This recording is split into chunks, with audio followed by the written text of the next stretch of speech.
లయబిలిటీగా పరిగణిస్తున్నారండి. ఎందుకు ఈ బతకడం?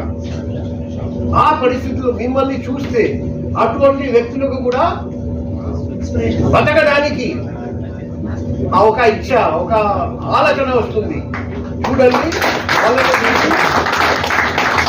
బతకడమే కాదు, నడవడమే కాదు, పరిగెత్తడం, ఇటువంటి ఈవెంట్లో పాల్గొనడం, పథకాలు పొందడం, ఆ ఆలోచన వస్తుంది.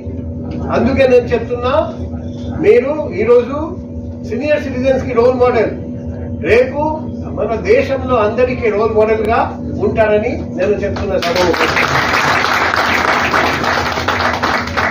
ఈరోజు మీరు జబల్పూర్ వెళ్ళి 100 కంటే ఎక్కువ పథకాలు సాధించారు.